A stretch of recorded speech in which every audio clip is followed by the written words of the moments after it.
there and really felt compelled to make a story of the long-term effects of gun violence and trauma. So with that, I'd like to open it up for anyone who might have questions regarding the movie, regarding gun violence, regarding gun laws, because we've got a lot of experts in this room. Not me, but we've got a lot of other experts on policy that are in this room, and would love to have that dialogue. So anyone out there? Who's going to be brave enough to start the conversation? I don't have a conversation started, but I've got some teachers here at my table. And I think that's a very, thank you, Judy. We have teachers at this table, and one who has been affected by gun violence. So one of the things that Lucy and I were talking about outside is how many teachers are leaving the profession because of gun violence, and how many students are leaving the country because of gun violence and plan on living overseas, not just for their education, but permanently. So this is another side issue of gun violence that we're not looking at with a broad spectrum, a broad brush of looking at. So teachers, anyone want to talk about their experience or have a question? No, they're all shy. They're teachers and they're shy. Tom? I guess I would just observe that I thought it was a good depiction of how the father struggled with what to say to his son. Yes. That it's not just about the person who's in trauma, but those who are around them who don't know what to say. Did everybody hear that? Hopefully they do. I think that's a very interesting point as well. For those of you who don't know, after every mass shooting, there is at least one, and sometimes many, suicides that take place. And September is Suicide Awareness Month. So the fact that people who have been affected by gun violence often seem to be okay, and we've been fooled by that ourselves. We knew the man that took his life from Sandy Hook. And we knew him pretty well. And we never saw the sign. We never saw any signs. His family never saw any signs. His friends never saw any signs. So this happens after every shooting. So we need to be handling that as well. Yes, Terry? Make sure this is. Well, I think that's part of it, is you learn to put on a Mask. mask. You know, to get through the day. To get through just what you need to get through until you are able to. She's talking about how survivors put on a mask just to get through the day, to get through their work day, to get through their social activities, to try to appear as normal as possible. And that's what we saw this gentleman do in his life. We thought everything was okay, that he was doing very, very well. And he was, according to his business, according to his work, according to his outside life. But what happens with many of us is that we forget to take the masks off and put them aside and truly deal with the trauma that we have suffered. And many of us try to just push that aside or compartmentalize it and put it up on a shelf and pretend it doesn't exist. And I think that was a very good description or example of a father not knowing what to do for his son, but knowing something wasn't quite right, and the teacher not knowing how to really deal with the trauma that he's dealt with, that he has had happen to him. Anyone else? Overall, yes. Sorry, I'm just Militsky, Sandy. Sorry, I just want to let people know that Survivors Empowered and Giffords work together to create this. Actually, it's a toolkit for survivors, and so is it going to help everything? Of course not. Nothing helps everything, but it is people who are surviving mass shootings, single shootings, anyone who's a survivor or victim of gun violence, to help them know where they can turn to, what they can do, what they can expect, and what they shouldn't expect. So this is actually online. It's meant to be online and downloaded online, but you're welcome to take a copy that's on your table. And it's free to any survivor, so when we respond to these mass shootings, we always let them know that that's available to them for free. Because there are some things that happen to us after we have gone through this, and Tom, correct me if I'm wrong. Tom, correct me if I'm wrong. Right afterwards, we are told that what has happened to us didn't really happen and that we're crisis actors. We're told that our children never really existed. We're told that we're being paid by the government because they're coming to take our guns. We're scammed by different people that are supposedly raising funds for us, including high-end charities. So there's a lot that goes on immediately after the fact that people need to be aware of and prepared for. And once you're prepared, you can deal with those things. You can actually move forward. But when you don't know about them, you're caught blindsided. Jackie, you have a question or a comment? I'm trying to decide if it's a question or a comment. Interesting that this film would have been made and showed something that I suspect, if we're all honest with ourselves, every one of us has thought about doing exactly what he was doing in that film, of thinking about doing it because we're so frustrated with what we do. And it's interesting because I liked the way he was showing the things that would have stopped him, right? The little girl looking back, the guy referring to him as a nice man, realizing the pain that you would then cause. But we've all thought of this. I think everyone has. In our dark thoughts. Oh my gosh, yeah. And if you don't admit that and say, yeah, I have, but here's why you don't. I think it's a discussion that does need to be had following this because we really need to talk about it. Because I can't tell you how many people I've seen in the therapy sessions I've worked with, and they all talk about that this is something they thought about doing. Yeah. We were just less than 2 weeks ago, we were in DC with a Uvalde family, and the man that we were with, the mother was doing much better. She was not good, but she was doing much better than her husband. And her husband was still with the shock face and not engaging with other people. He couldn't.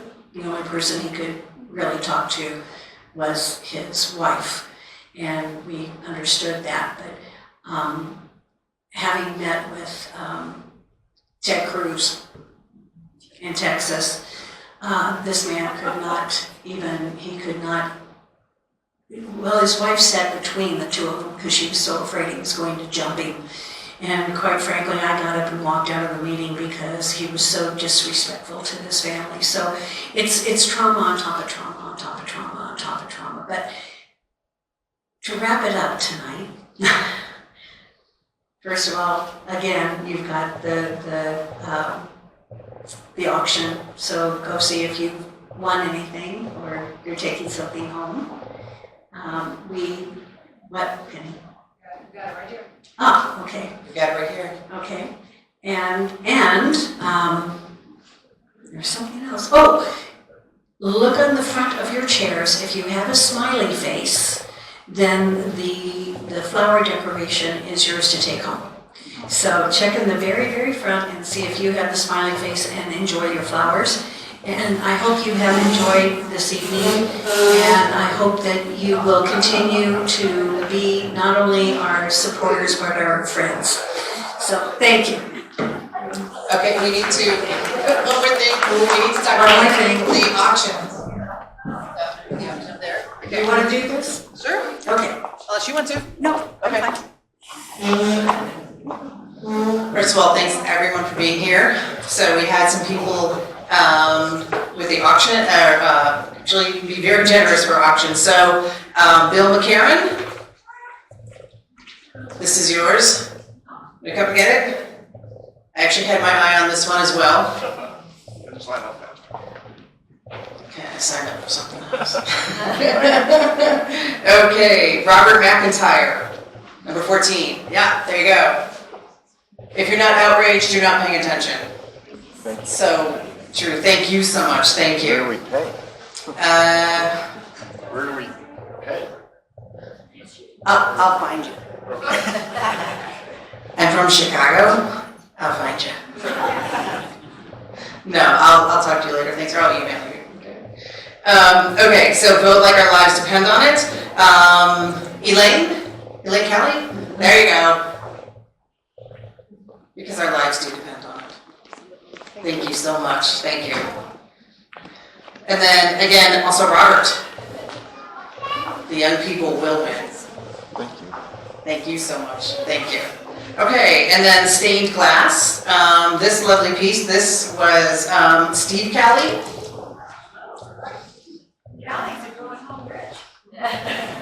There you go. This is me too. Thank you so much. And see, it's a lovely piece for a lovely person. Thank you. I agree with that. There you go. Okay, and then Eileen McCarran. This really beautiful piece. Piece stuff. But there you are. And I also just took this one. Oh, you're gonna take them I'm home? gonna get that one too. Okay. This is Hard by Tom Diaz, yes? Was it Tom? No, Diaz? Harriet. No, Harriet, yes.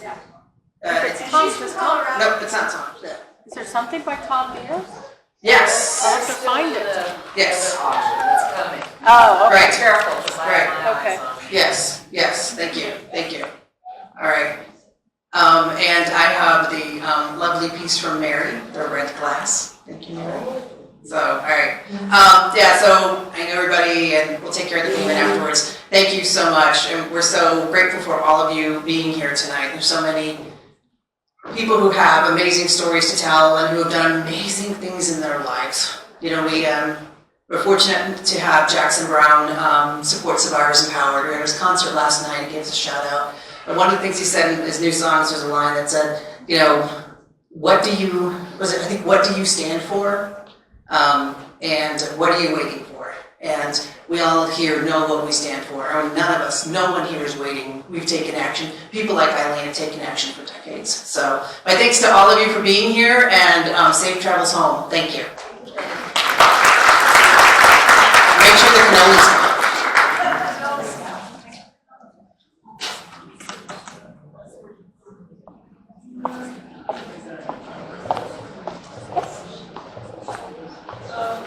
Last call, anybody who wants to get a drink before they,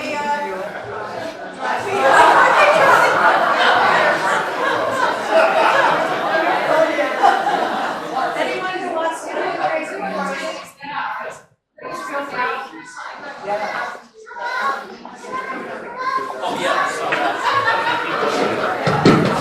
So some of you here tonight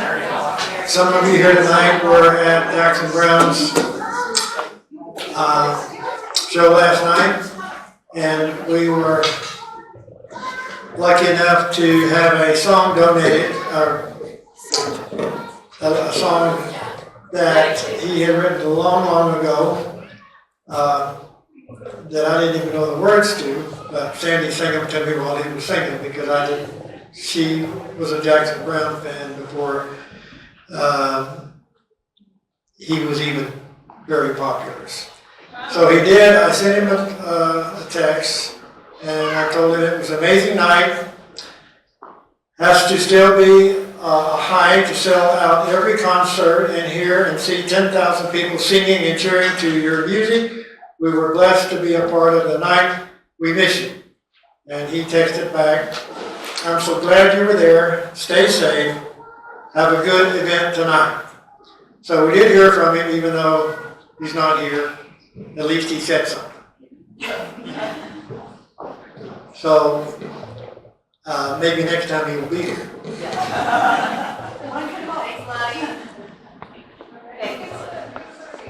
Checks, how do people, if they want to make a donation?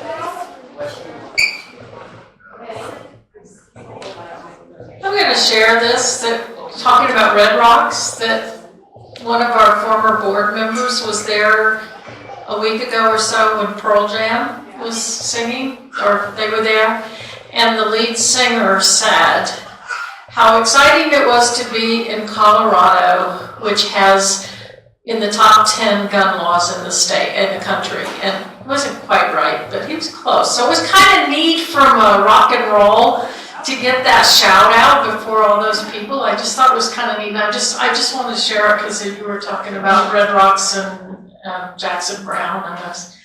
Anyways, we're like 13th in the country now, but anyways. Still pretty good. Yeah, Here we are. And it's from people like Tom Sullivan, who has worked so hard at the Capitol to move our gun laws forward. Thank you, Tom. And you. And Tom Mauser, yeah. And you. And Tom, yeah. And you. Thank you, yeah.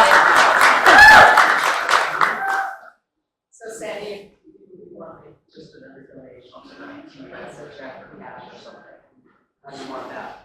Any way you want to do it, you want to go online, it's given directly to us.